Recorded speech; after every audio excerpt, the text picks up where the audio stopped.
It is no secret that the vast majority of workshops, masterclasses, seminars, and team building presentations are boring.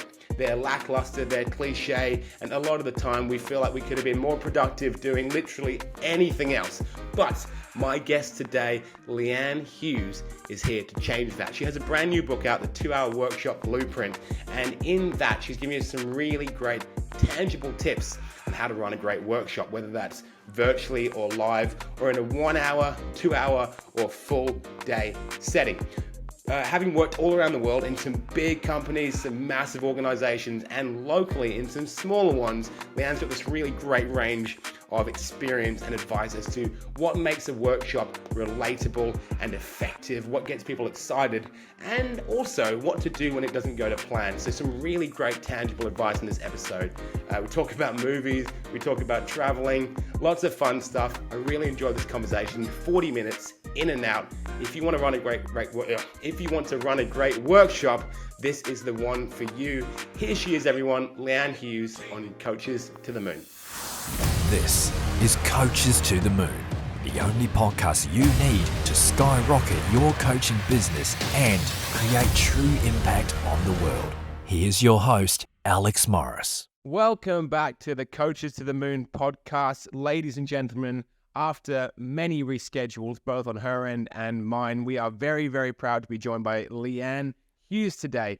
Speaker, author, coach. Is there anything she can't do? She's got a brand new book out, 2-Hour Workshop Blueprint, which is already on the Amazon bestseller list. We've had a little chat and we hope to dig deeper into how she helps businesses, both large and small, with the problems that inevitably arise.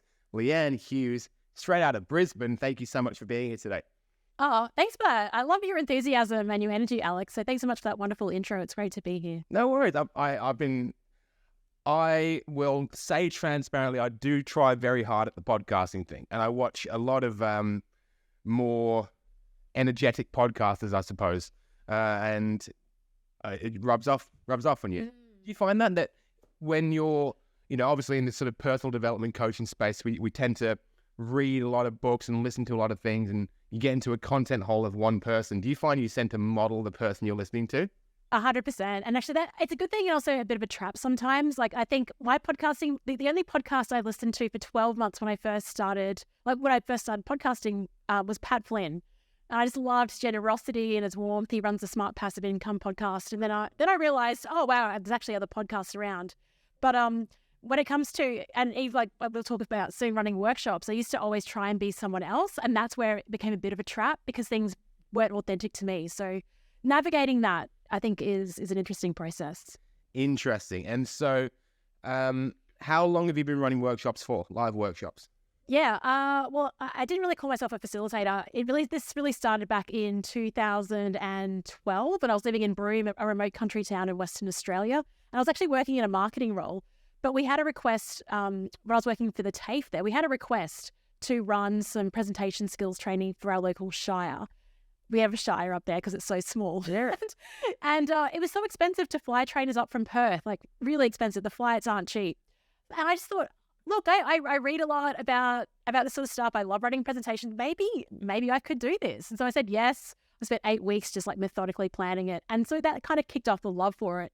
It was never a full-time job until 2019, really. So when I started my own business. I've always been sort of messing around. Yeah. That is nuts that you worked for a marketing company in Broome, because I think of Broome as a real red dirt kind of little town, right? Red dirt's exactly right. Red dirt, blue skies, blue oceans. So I was working for a TAFE over there. So state government, TAFE, working in the marketing, trying to attract people to courses. And that's how it came up. There are lots of great opportunities there, though. I'd definitely encourage anyone to move remote. It was like the best thing I could have done for 7 years, really. My wife and I were very, very, very much into the idea of having a little piece of land, some chooks, and growing some, because I grow vegetables and I bake bread and all that kind of thing. But we live on the beaches of northern beaches of Sydney, which is like a much, much quieter version of the sunny coast. And when we had our daughters, we were just at the beach one day at this like surf competition, and we saw all these super ripped up, healthy tan teenagers like doing all this, beautiful fitness community, and we were like, this is the place to be. It'd be selfish to take them out of this, we thought. Great move. Just because we wanted some, a place to grow more potatoes, But that's awesome. Okay. And by the way, TAFE, I went to TAFE. I love TAFE. I think TAFE is, for me, it fit my vibe so much better than uni ever did. Yeah, and I think if you're listening in America, it's called community colleges. But I agree, and I went to university. I just did this, my friends went to university, so I did the same thing. I thought that was what you're meant to do, but it doesn't really equip you with actual skill. And especially now, I find it really interesting with like the disruption of AI and university as well. Like sometimes I wake up in the morning and think maybe I should just will my career be disrupted, and should I just become a hairdresser or find a trade? There are certain elements now where those skills, like being good with your hands, like that's hard to get disrupted with the technology that's coming out now. But I agree. I think it's very practical, real world skill. Do you think that there's a so how do you believe, if you were to speculate how your job could be replaced by artificial intelligence? Yeah, well, a lot of the value that I provide clients is like using my brain and speaking. Yeah. And I think AI is doing all of that. And in fact, it's in terms of the intelligence that's coming out there, it's going to I'm watching all the videos about what's coming our way. Like it's just superhuman intelligence. So, it's what it can't do is yet, and maybe in 2 or 3 years possibly, but like often clients come to me for advice on things and I provide it.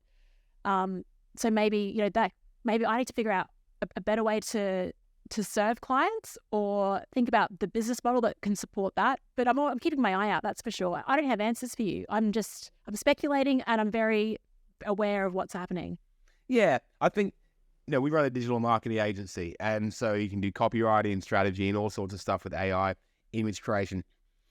But I think that the human understanding of what tools to give it and what prompts to give your artificial intelligence is the main thing for now, at least. So someone described to me the other day as like having one of those scientific calculators you had at school, that if you only know how to just do pluses and takeaways like I did, then that's all it can do. But if you're a rocket scientist and you know how to get what the letter E means on a calculator, syntax error and all those brackets and stuff like that, then you might be better off with it. So I think that it depends on who's using it, was just the vibe that I'm hoping for. Yeah, that's probably the best analogy I've ever heard. I'm so stealing that off your friend. So thank you for that. But I think, again, it comes back to, I guess, the book that I read about was workshops. So what it can't replace is getting people together, creating connections, like that energy and momentum that you need. It can't do that yet. So no, it can't reach out and hug us just yet. No, not yet. Yeah, it wouldn't. I do kind of enjoy and hate equally the concept of us doing this VR when we're in the same room. Interesting, but also a bit like creepy. We're getting old, aren't we, when we think that's... I think so. I think I honestly feel like my parents said the same thing about mobile phones and automatic cars. They would have, though. Hey, yeah. Apparently they said this about printed books. When printed books first came out, the storytellers were like, no one's going to know how to tell a story anymore. And then the printing press, and like Gutenberg or whoever did the printing press was like public enemy number one. And then radio and TV and then TikTok, it's all the enemy. And it probably is to an extent, but it connects people like yourself and me with the beautiful audience listening as well. So how lucky we are. All right, so you started your own full-time business doing this in 2019. Congratulations, 4 years in. Most people will never get that far before going back to the grind. So I've touched on the fact that you work with big organizations and you've worked with mining companies, BHP, and you traveled all around the world doing that. You mentioned things like India and Singapore, but you also work with the smaller organizations like tech startups, that sort of thing. Yeah. Can you just give us a little breakdown of what you do as a coach, as your role? Because I feel like those two styles of organization need very different things. Yeah, and I do as well. And I'm always battling that question of like, what's my niche? And you're right, 4 years in, and I feel like maybe I need to grow up and decide on what the niche is. Yet I still love the variety of working with different clients and seeing what the challenges are as well. But I think it fundamentally comes down to, you put people in a business, and I think you think, oh, everyone will get along and work well together. But it's actually not something that happens organically many of the time. It has to be well designed and intentional in terms of that. So a lot of the work that I do is about how do you spark connection? How do you lead teams that aren't even in the same area as you? How do you inspire a change rather than just promoting it via an email and expecting it to happen? That doesn't happen. Like, you actually have to really follow through. I think a lot of the work that you do in marketing, I mean, my background is marketing as well. I do a lot of work in organizational psychology, group dynamics, but really marketing is like, I think it underpins everything because it's all about getting attention and getting people inspired to make a difference and make a change, which I think, and to make it attractive for them, right? So the whole marketing philosophy underpins a lot of the work that I do. And it seems to be centering around, even around leadership brand. A lot of work is very different now. Back in the day when I first started, like, you have a hierarchy of work, you kind of get given your orders and you deliver on that. And I think it's shifted a lot. Since COVID, there's a lot of demand for autonomy, a lot of demand for working for purpose-driven organizations and feeling like you make a difference. So it's rather than relying on your hierarchy and your role to drive a change, you really need to like engage people, talk about it. Also, of course, just say, hey, this is how it is. But there's just ways of navigating that, communicating that, which applies to if you're a founder of a startup through to a supply chain general manager at BHP. It's the same concern that you think about, like, how am I going to get my people to do what I need them to do? Totally. I think it's really interesting looking at it as a marketing thing where you've actually got to sell your ideas to your team. One of the companies that we market for, three awesome guys called Evocative Mental Fitness. What they do is they had some really, really bad experiences with mental health and suicide back in their sort of youth. Well, they're still younger than me, but they got into mental fitness and personal development coaching, and they realized that they were just really coaching the CEOs and the leaders, people who could afford it or problem aware or solution seeking. But they realized that, the barista isn't getting this training, or the diesel mechanic down there isn't getting this training. So they started running these workshops. But one of the challenges that we found in the marketing is the leader has to be able to sell that idea to their team as a good idea rather than just a bunch of hooey, because most people, bless them, I'm jealous of them sometimes, are great just rocking up at work and then leaving work at the door when they go home.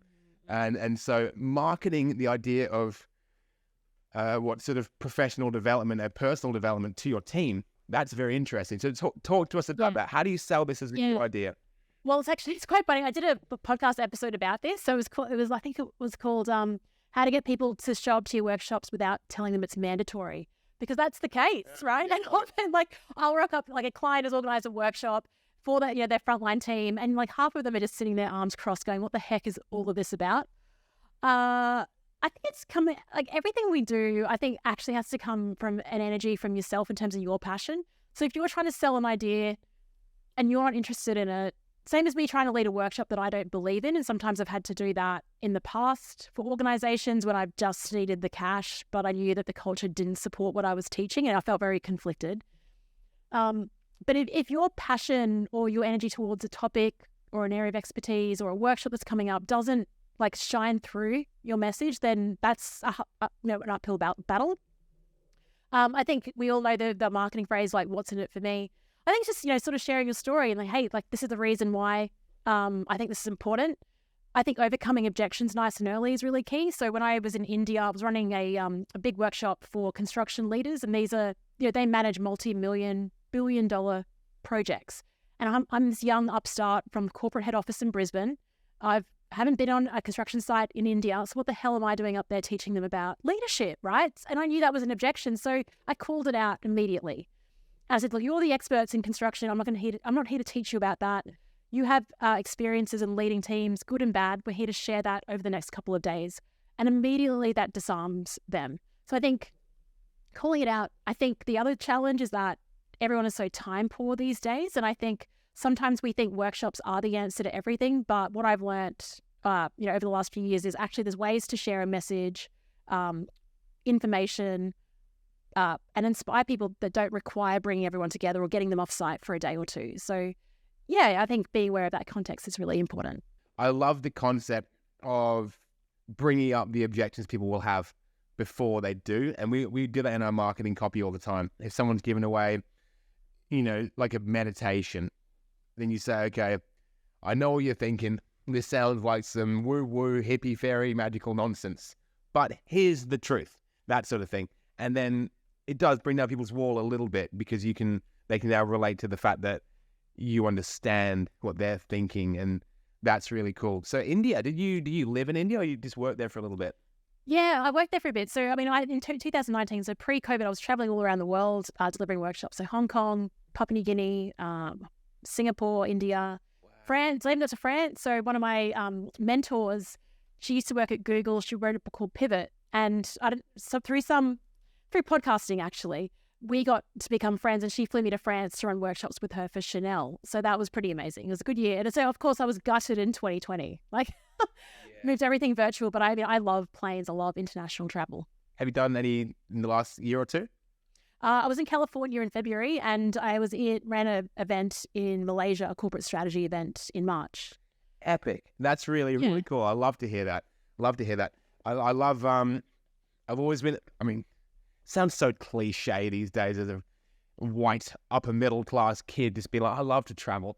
But my dad was a travel agent when I was a kid. Oh, cool. And so we actually did travel heaps because he would kind of go and test out hotels and flights, that sort of thing, and tick them off. So it was really, really cool. But my daughters, they were born in July 2020. And we did our first flight overseas to Fiji like a month ago. And it was really great. And it just brought that bug back, not for Instagram photos and traveling, but just like talking to some different people for once, and just little things like hearing different music on the radio and a different language on the radio in your taxis, and just realizing that this taxi is like the car seats in this taxi are very lackluster compared to the safety we've got in Australia. I love those little just quirky differences. Tell us, I hate to put you on the spot. Do you have any really culture shock stories about any of these countries you visited? I think in relation to, I've been to Mongolia was like an amazing country. Wow. The interesting thing about Mongolia was, actually, I ran a workshop in Canada for these mining supervisors, and one of them had worked in Mongolia. He was an Australian guy, and he said to me, Leanne, it's really interesting, but I actually connect more with Mongolian culture than the Canadian culture. I didn't understand it at the time until I went to Mongolia. I realized it's actually they're kind of like Aussies, like very down to earth, really, really fun. Canadians are a bit too polite. Mongolians will tell you what it's like. Yeah. So but I think more in terms of like maybe time, like in India, the workshop was meant to start at 9:00. At 9:15, breakfast arrived, right? So like no one's sitting down, and I'm like, oh my gosh, we have all this stuff to get through. We didn't really kick off till like 10:00. Yeah. France, similar. In Hong Kong, it's very all about the status and like who the leaders are. So that was started on time, it finished on time, it had to finish at a certain hour. When we had the president like in the room of the company, no one would talk, right? The second he left, people would start engaging. There's all these like cultural intricacies in terms of the work. Just generally, in terms of stories, America's kind of a fun place, right? Like the American, like just going over there. I went to Vegas. My first trip was to Vegas in February. The second borders opened. Wow. I love Vegas. And I was actually there for a conference with my business coach. But yeah, just there, get them on politics, guns, healthcare. They thought the Australian system of healthcare was broken. And I'm like, huh? Yeah, so really interesting. Feels like the opposite to us, obviously. Yeah, I took my kids to, my girls were born with hip dysplasia, which means their hips are just out of alignment a little bit because they're twins and they get all bundled up in there.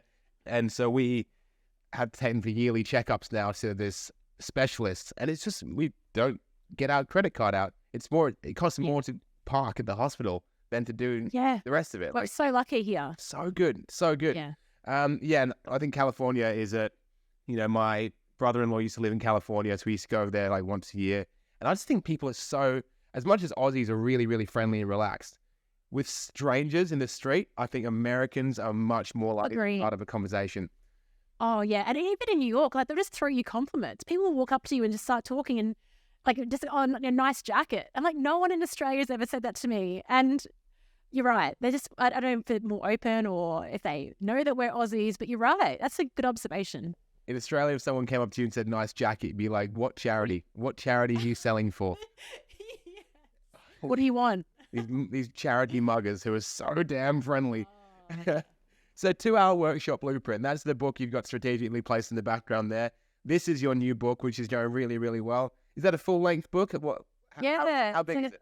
Like it's 186 pages. Yeah, but I think it's more about, which is funny, right? Because it's a 2-hour workshop, so you think it'd be like really punchy. I cut out a lot of it. But yeah, really, I guess, because I have a podcast all about facilitation and workshops, and I started that because when I was working for this big mining company, my boss just sent me to start running these. And I'm like, what the hell? How do you run this? Like, why are people not answering my questions? So I started the podcast just to find out what other people were doing. So I'm facilitator, right? That's it. Podcast? Yeah. Yep. Yeah. And then, then I get messages on LinkedIn, people asking me, how do I run I'm just running a short workshop.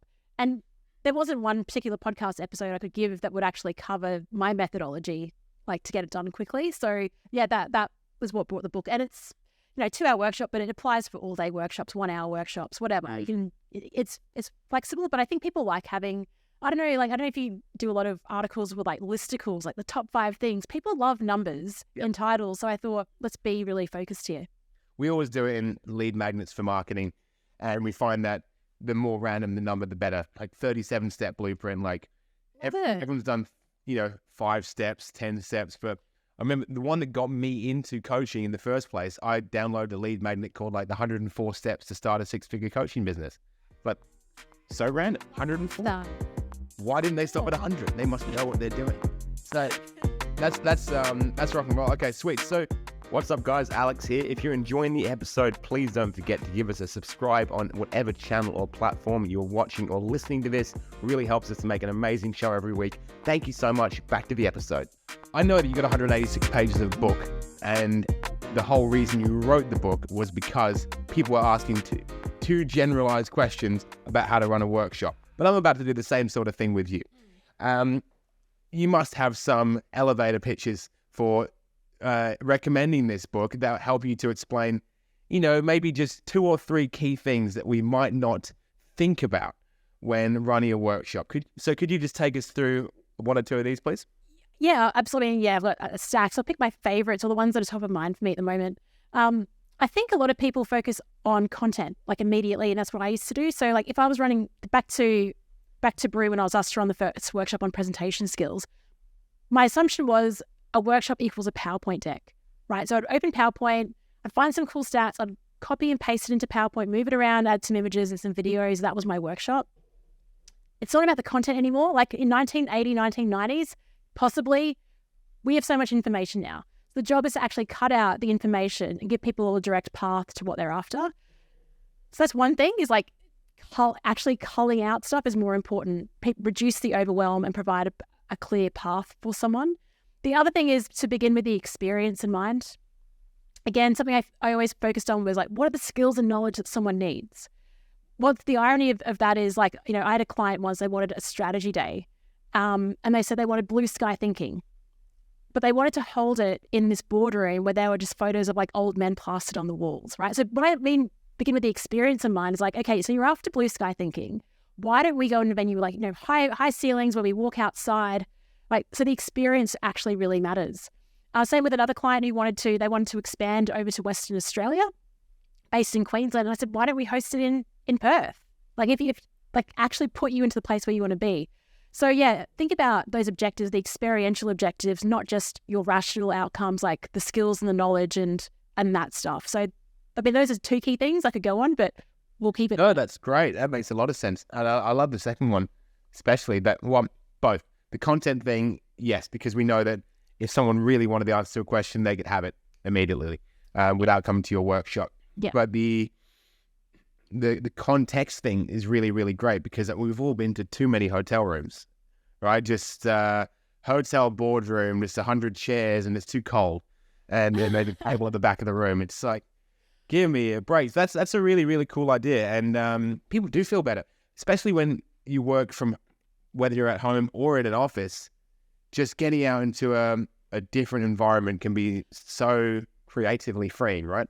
Oh, absolutely. And like, I had a client the other day and they're like, oh, they're bringing in like 130 developers to Brisbane and they go, we just want to focus on connection. I was like, okay, if we're focusing on connection, like why do we need like all this content? Why don't we just do like activities through the day and like move the tables around? Do we even need tables? Like, so it really does matter about like, what is the like feeling that you want? How do you want people to feel? And then design back from there. So how do we get away from the sort of cheesy perception of like team building workshops and professional connection workshops where they have you playing little games and everyone's saying interesting facts about yourself, like that's the kind of thing that you put in TV shows to be cringy on purpose.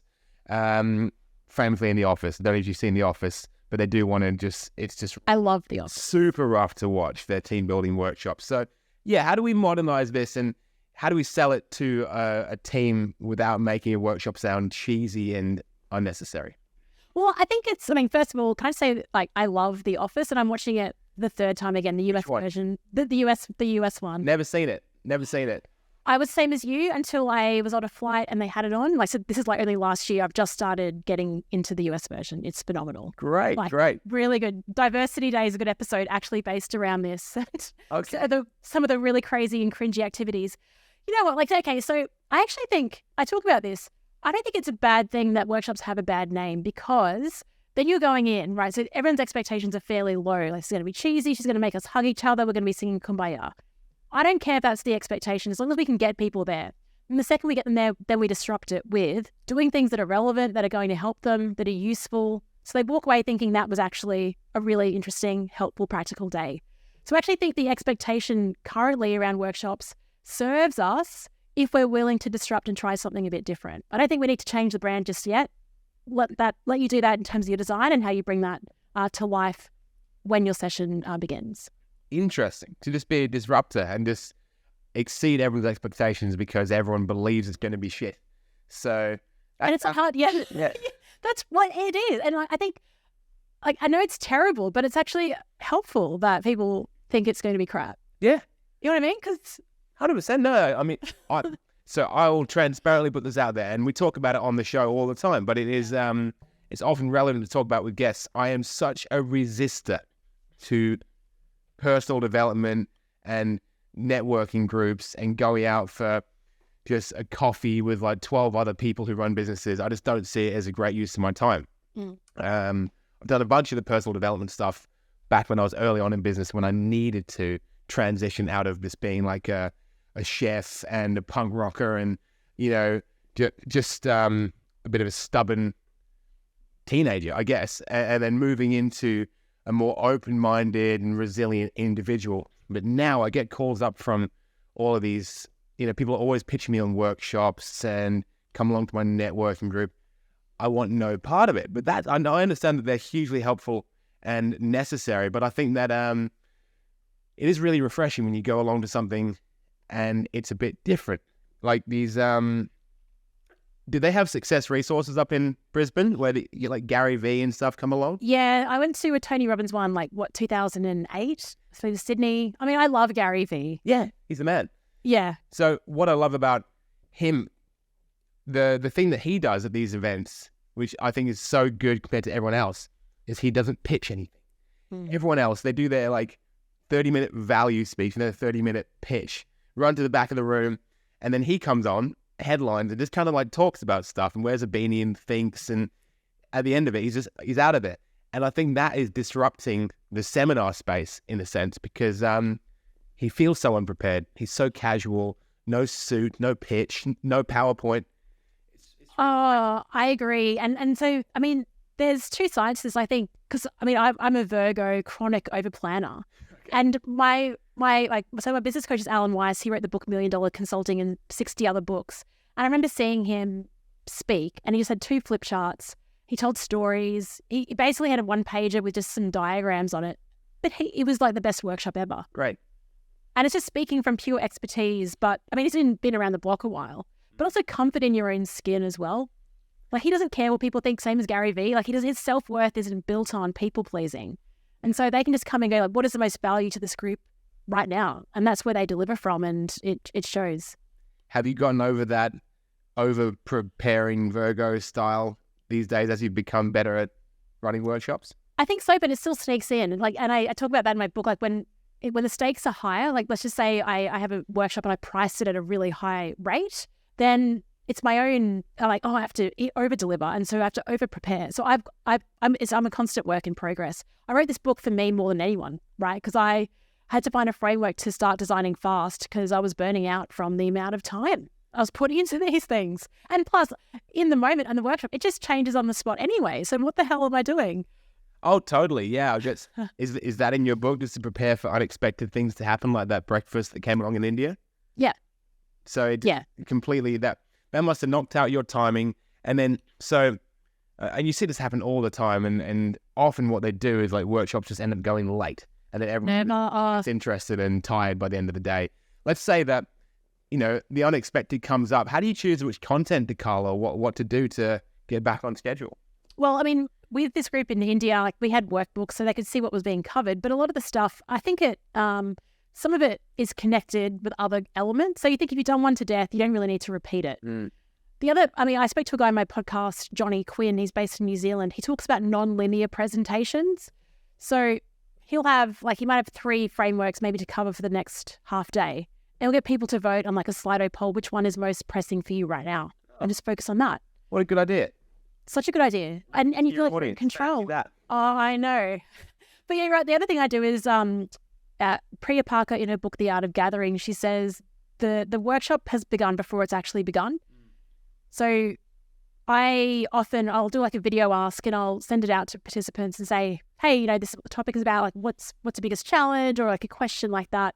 So I get a sense of what the room is feeling before I even go in. That gives me some idea as well. Plus, I mean, just the other side of it is no one really knows what's missing. You just don't tell them. You don't tell them, oh, like this is meant to go for an hour, now we only have 10 minutes. Don't tell them that. Do the best with the 10 minutes that you have. Yeah. Ignorance is bliss. Yeah. That's great. I'm doing a first aid course in a few days, and they're chronically boring. All right, chronically. Yeah. All these certifications I always find been super rough. I did my RSA, which is responsible service of alcohol, back in the day. I did my RCG, which is responsible casino gambling or something like that. Just to work in hospitality venues. But my wife, she's a teacher, and she did a first aid course a couple of weeks ago, where the facilitator just took 2 volunteers and just disappeared for like 20 minutes, and then came back into the room, ran in, burst through the door with like fake blood all over him. He's like, guys, you've got to come out here now. Didn't tell them what the situation was. And she's like, we were so stressed. And he created this like environment of fear and stress that we've never seen before. And she's like, and we got so much more out of it because doing first aid on a plastic dummy in a quiet, air-conditioned boardroom is very different to, he had them like out in the garden, like, with fake blood spurting everywhere. And I thought it was such a good idea because now she's sold me on going to his course because... Really?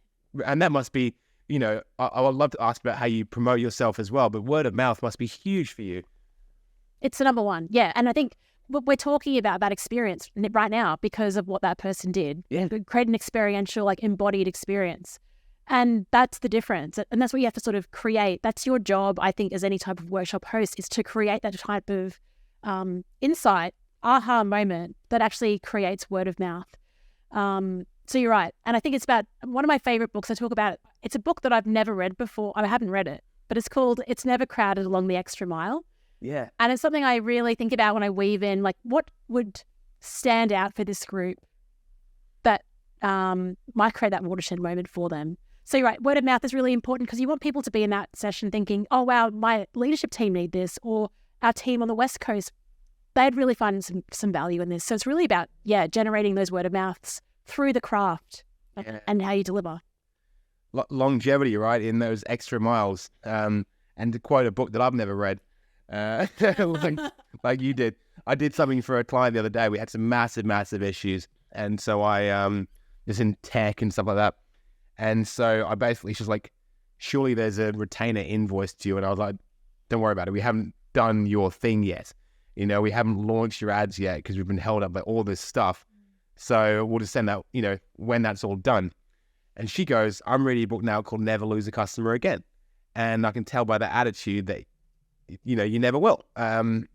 Which, I think that in you putting the extra mile into your workshops, being different, even if it's a little more work or a little more expense or smaller margins for you, it definitely gives that word of mouth, the referrals, and the longevity to your business. So congrats on that one. In terms of marketing it, so word of mouth is one thing. Yeah. I'm always really interested how people market to bigger organizations because so many people to talk to, so much red tape. The sale is such a long sale. That's right. I know you get a lot of referrals, but talk to me, if you had to start today and go and find some companies to do workshops to, what would you do? Yeah. Okay. I've got a strategy for this, but you're right. On that, most of my business through corporate has been through connections and referrals. So I want to make that clear. Okay. So if I was starting a business tomorrow, what I would do, I'd actually either go down the podcast route or a white paper. Okay.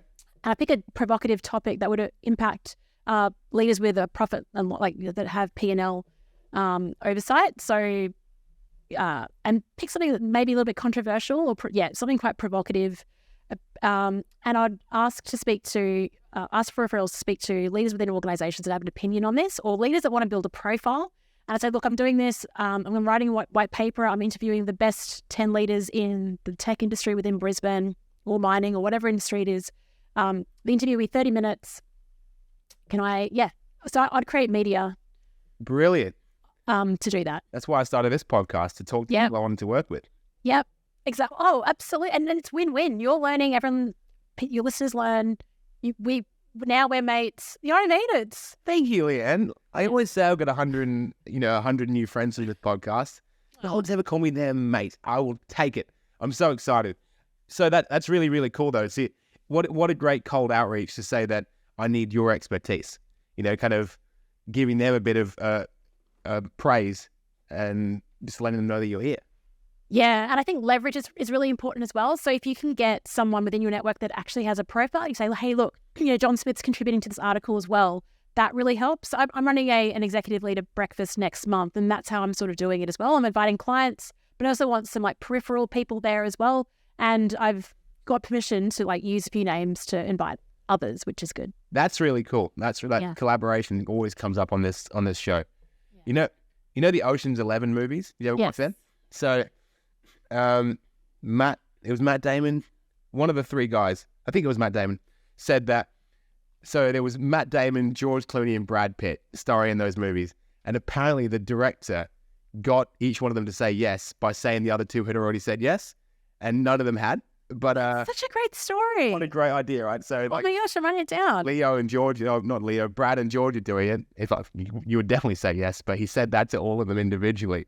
Just kind of just putting a little bit of star power and doing that in your workshops, just having profile. That's right. You must have some great testimonials from some big names, right? Oh, I do. Yeah, I think it's fun. A lot of them. Yeah, I mean, even for my book, a lot of the people that are on my book, like I said, Pat Flynn was the only podcast I listened to for 12 months. He's written an endorsement for the book. I call them my friend tours. These are people that I've listened to and absorbed, and I really built my business around what they do and their expertise, and then tried to find my own way of communicating that. So the fact that I'm friends with them, that they've bought into, I guess, the book. And yeah, I've even had some of my clients, corporate clients, buy the book as well. So it's nice to have that support network. You can be literally one good job away from changing your whole life, right? Oh, 100%. If one person with a profile recommends your work to other people, that's in the steamroll it. That's really, really exciting stuff. So what's your plan with this book? You got a podcast, you got a book, you're speaking, you're talking, sound like you're making some big moves. Can you talk us through your next 6 months? Yeah. Oh, okay. That's exciting. So for me, just releasing the book was a win. And then I'm like, okay, now that the goalposts have changed, now I really want to get it out there. And I think the mission behind it is I really want to stamp out boring workshops around the world for all the reasons that you've already outlined, Alex. I find life is so short to have crappy, when we have time together, let's make it let's make it meaningful. Yep. So that's the impact I want to make. And that involves just getting the book into the right hands, hopefully speaking at big events and just seeing where that goes. But yeah, at the moment I'm trying to just get 50, 100 Amazon reviews. I'm hustling to build that flywheel, like you say, and then I can sort of let it go. But at the moment, it's intense, reaching out to people, trying to build that momentum. So then I can just release it and see where the book goes, and it will create its own energy as well. Well, you've certainly got a lot of good energy, and I've really, really enjoyed hearing about everything you do. 40 minutes just goes like that, hey? It goes super duper fast, and I think that, that is a book that I'd be super interested in. All these books on my shelf here, I haven't read them, but a 2-hour workshop blueprint, that is tangible for me. I love tangible concepts and things that you can take, especially like there is one book on there called Sell Like Crazy, which is a guy, an Australian marketer called Sabri Thubi. He's the man. And so I've never read it cover to cover, but what I do is I read like a section on email subject lines, that sort of thing, and you can just open up to the chapter you need. And so I love books like that, and I feel like there's probably a lot of that style in your book where you can, I need one thing out of this today, let's go to that chapter. Yeah, that's exactly what it's like. Yeah, that's the purpose it serves as well. I'm going to find that book, Sell Like Crazy, too. Sounds good. Well, you'll be in his marketing funnel if you do. You're going to get a ring from his team, but I'd highly recommend it. That's a really, really cool one. So, and he's like one of my not my competitor because he's way above me, but everyone who like says to me, "Oh, we've decided to go with someone else," they've gone with King Kong, with Sabri's agency. But I'm flattered to even be mentioned in a similar sentence. So, Leanne, mate, it's been a lot of fun. I think this has been a great little show. We're going to definitely link your book in and around wherever this video is being watched right now. And you got a couple of podcasts, you got a great website, a lot of stuff you do. Really, really cool talking to you today, mate. Thank you so much. Thank you so much. Awesome interview. Great to chat. Stop it. Well, anyone who is watching on the recording or indeed live today, thank you so much. I love you for that. It is Thursday now, which means I'll be back next week with a couple more guests on the Coaches to the Moon podcast. Until then, thank you so much for listening. Much love. Peace out. Coaches to the Moon will be back next week. Until then, reach us on Facebook at To The Moon Digital Marketing.